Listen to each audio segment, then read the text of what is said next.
안녕하세요. 안녕하세요. 모일홍주영. 잠실맥주엘 김영석입니다. 네, 오늘은 탈모를 부르는 잘못된 습관들에 관해서 우리 전문가 모시고 얘기를 나눠보겠습니다. 잠실맥주엘의 우리 김영석 원장님 모시고요. 네. 저희가 많이 이런 영상 찍었는데요. 오늘 한번 또 정리를 좀 해드릴게요. 네.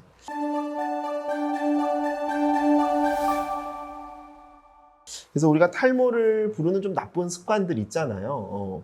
첫 번째로 제일 많이 물어보시는 게 맨날 이거 TV 보면서 머리 긁는 사람 있죠. 이렇게 손톱으로 계속. 요즘 우리 딸도 이거 자꾸 긁어 제가 뭐라고 하는데 손톱으로 막 박박 긁는 거 이런 거 좀 안 좋지 않을까요? 많이 물어보시는 게 또 선생님 샴푸는 도대체 어떻게 하는 게 좋나 이렇게 많이 물어보는데 이제 그 샴푸를 할 때는 사실 이렇게 손톱으로 하시기보다는 여기 손끝 있지 않습니까? 이걸로 이렇게 잘 해주시면 그 정도면 충분하세요.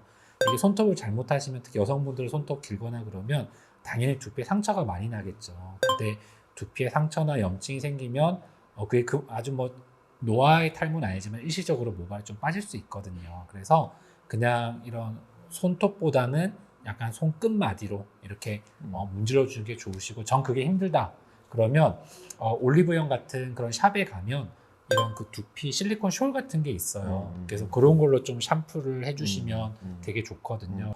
조금 더 좀 부드럽게 샴푸를 해주시고 그게 어려우면 기구의 힘을 빌려서라도 이렇게 하시면 되거든요. 네. 그래서 많이 물어보시는 게 선생님 제가 샴푸를 너무 그렇게 세게 하면 머리가 더 빠질 것 같아서 저는 도저히 그렇게 못하겠어요 그러시는데, 저희가 환자분들을 쭉 보고 이렇게 병원에서 두피 현미경으로 두피를 관찰해 보면 오히려 샴푸를 깨끗하게 하신 분들이, 두피가 깨끗한 분들이 탈모가 훨씬 덜해요.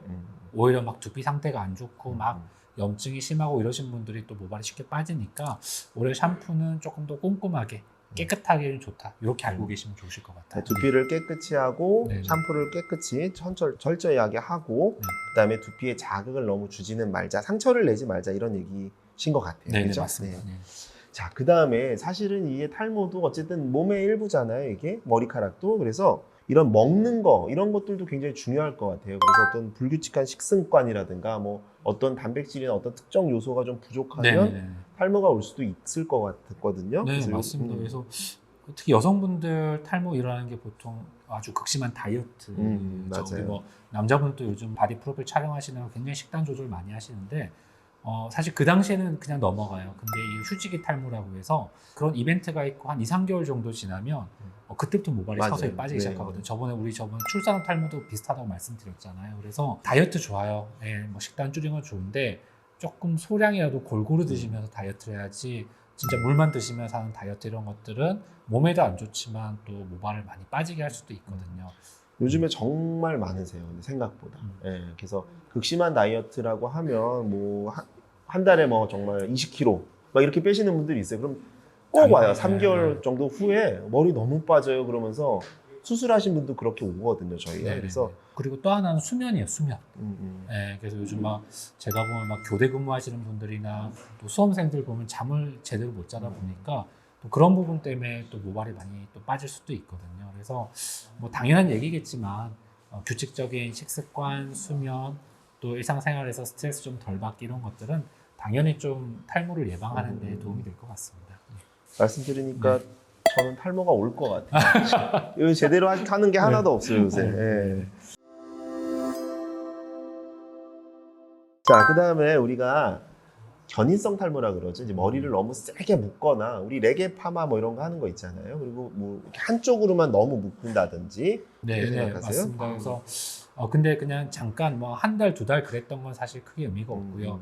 예를 들면은 뭐 한국 무용하시는 분들이라던가 맞아요. 뭐 맞아요. 발레, 뭐 네. 하여튼 좀 발레 자기 하신 분들 많이 빠져요. 뭐 승무원들 직업적인 습관 때문에 이거를 수년 이상 하신 분들이 나타나는 거 우리가 견인성 탈모, 그러니까 계속 머리를 잡아 당겨서 탈모가 되는 건데, 그런 분들의 특징은 사실 앞머리보다 이 옆머리 쪽이 좀 횡한 그런 경우가 많거든요. 그래서 일시적인 물리적인 자극은 괜찮지만 이게 몇 년 이상 계속 그런 습관들이 반복이 되면 또 모발에 손상을 줄 수 있을 것 같습니다. 근데 결론적으로 말씀드리고 싶은 이런 얘기들은 굉장히 일시적인 거고, 우리가 진짜 걱정해야 되고 치료를 해야 되고 진짜 이식까지라는 탈모는 또 유전적인 부분이 그렇죠. 가장 크거든요. 네.